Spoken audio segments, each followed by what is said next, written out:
저는 뭐 욕먹을 각오를 하고 얘기를 할 수 있는 건요, 세종시나 대구는요 지금 들어가도 됩니다. 이런 고려가 있으면요 망하지 않습니다.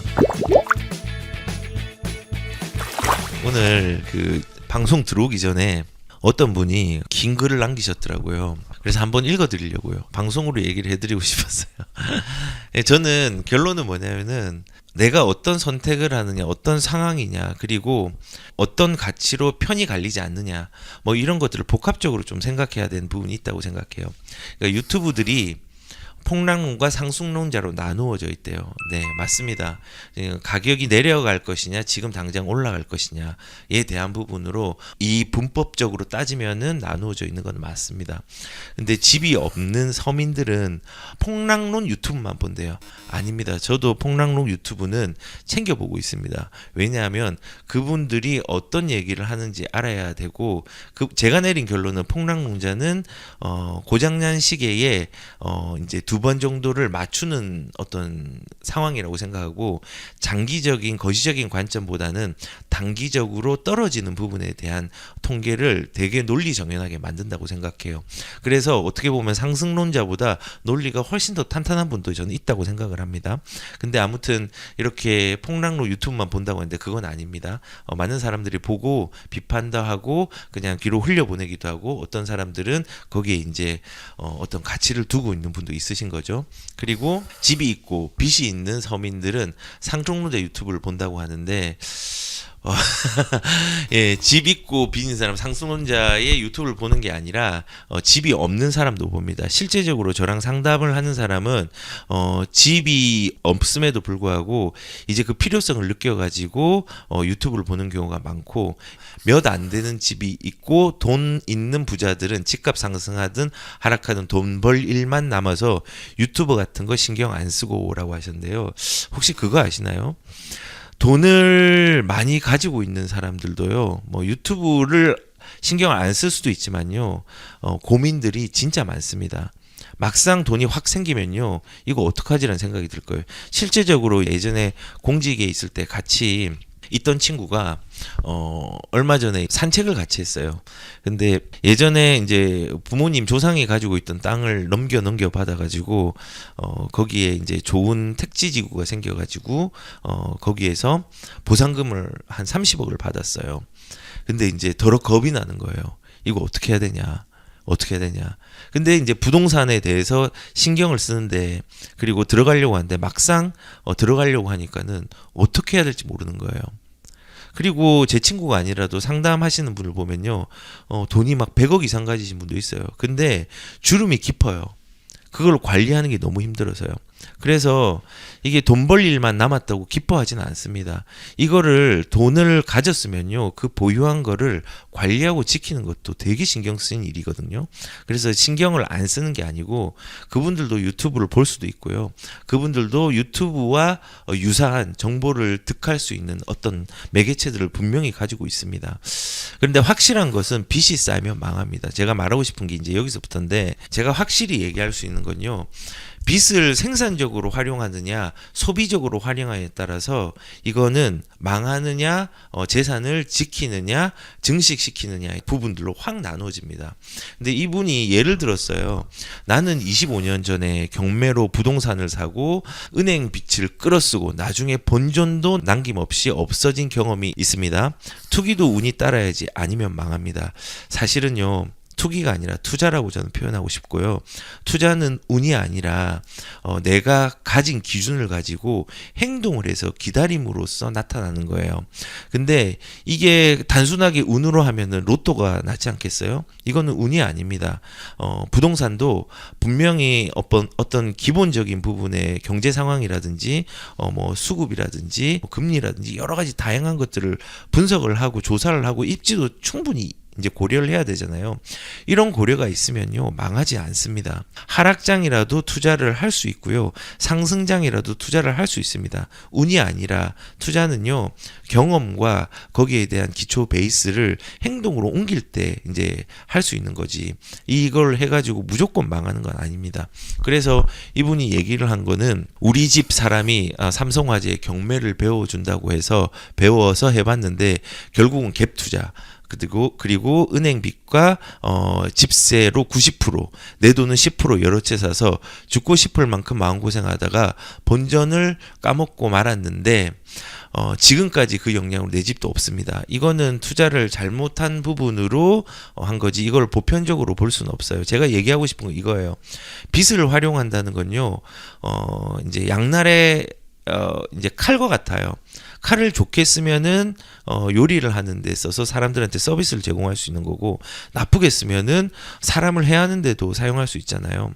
근데 이분은 이제 칼을 가지고 있었지만요, 그거를 좋은 쪽으로 쓰는 것보다 어떤 요리라든지 이런 걸 어떻게 해야 될지 몰라가지고 실수를 한 케이스예요.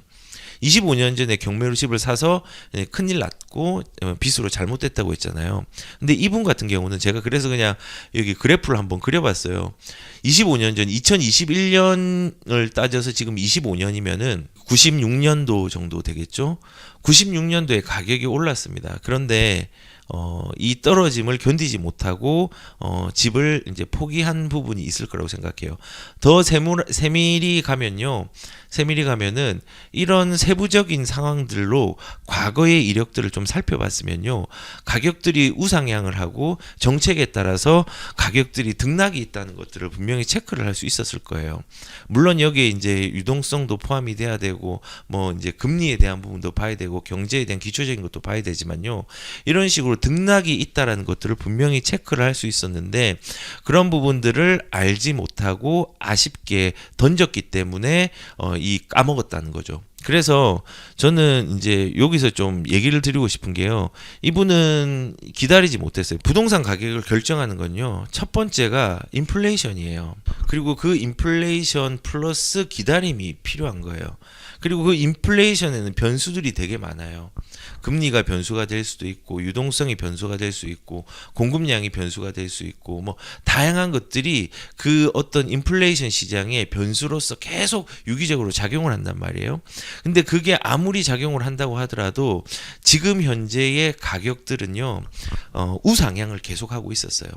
화폐 가치가 떨어지면서 우상향을 계속하고 있었단 말이에요. 근데 이런 변수에 대한 부분을 체크를 잘했다면, 그리고 아까 전에 이제 망했다고 했는데 입지에 대한 부분들을 조금 잘 체크를 했다면요, 사실상 망하지 않고 재산을 증식시킬 수 있는 부분들이 충분히 있었다고 생각을 해요. 근데 이분이 그런 기회가 있었는데 우리가 그거의 기회를 또 선택하지 못하고 활용하지 못해가지고 조금 아쉬운 결과를 낳았다 생각해요. 그래서 제가 말씀드리고 싶은 건요, 똑같은 물건을 들어가더라도 우리는 다른 결과가 나올 수 있고요, 똑같은 입지라고 할지라도 어떻게 기다리냐에 따라서 그 수익 자체나 자산을 지킬 수 있는 어떤 상황들이 달라지고요, 무조건적으로 보편적으로 빚이 있다고 해가지고 망하는 게 아니라, 저는 빚을요 생산적으로 쓰라고 얘기를 하거든요. 만약에 생산적으로 쓴다고 하면요, 사실상 소비적인 부분은 문제가 되지만요, 생산적인 부분들이 있어야지 재산을 지키고 증식시킬 수 있어요. 보통 월급으로 내가 뭔가를 한다는 사람은요, 결코 서울에 그 월급만으로 진입할 수가 없습니다. 중요한 거는 월급이 오르는 속도보다 가격들, 물가라든지 실물 자산이 오르는 속도가 훨씬 더 빠르기 때문에 타인의 자본을 이용하지 않고는, 그게 대출이라든지 전세죠, 재산을 늘릴 수 없고, 이 재산을 늘리기 위해서 입지를 보고 기다림이 없다고 하면은 사실상 우리가 실패를 할 수 있어요. 기다림이 있으려면 어떻게 해야 되냐면요, 하락장에도 극복할 수 있는 분명한 기준이 있어야 되고요, 그 기준들을 세울 때 사실은 더 적극적으로 하락장에 갈아타고 옮길 수 있어요. 더 무섭거든요. 솔직히 지금 이제 세종시랑 대구 되게 지금 뭐 하락 국면처럼 이렇게 여겨지잖아요. 미분양도 쌓이고.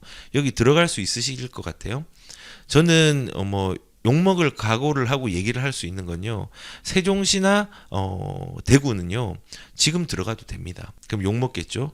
그 말은요, 부동산은요 사람들의 심리와 군중들이 움직이는 거를 반대로 활용을 하는 게 정말 필요해요. 그래야지 내 재산을 지킬 수 있어요. 공급이 영원히 많을까요? 그리고 이렇게 급하게 올랐는데 쉬는 게 당연한 거 아닐까요? 그렇다면은 불안한 시기에 가격들이 올라가지고 거기 들어가는 것보단요, 그냥 지금 들어가가지고 나중에 상승장을 준비하는 게 훨씬 더 좋아요. 그럼 지금 떨어지는데 최고 아래로 떨어지면 사야지. 최고 아래로 떨어지는 게 언젠지 어떻게 어떤 시기에 올지 아무도 모르거든요. 그렇기 때문에 사실은 지금처럼 이런 그 하락의 국면들이 좀 보이는 시기일수록 들어가는 게 맞아요. 근데 다만 제가 말씀드린 것처럼 들어가려고 하면 기준이 있어야 돼요. 마찬가지로 더 확장해서 말씀드리면요. 뭐 이제 싸게 들어가야지라고 생각하는 많은 분들이 있는데, 지금 세종시와 대구에 못 들어간다라는 어떤 생각을 가진다면요, 나중에 대세 하락장에는 아무도 그거 절대 들어갈 수 없습니다. 그렇기 때문에 우선은 기준을 가지면은 그 하락장에 대해서 대응하고 선택해서 진입할 수 있는지를 결정할 수 있고, 하락장을 극복할 수 있고, 던지지 않을 수 있고, 그래서 내 재산을 지킬 수 있는 어떤 상황들로 만들 수 있는 거예요. 결국은 기준이 있어야 됩니다. 기다림이 있어야 됩니다. 그리고 입지에 대한 부분들도 잘 접근을 해야 됩니다. 그렇게 하면은 빚을 내고 가더라도 망하지 않습니다.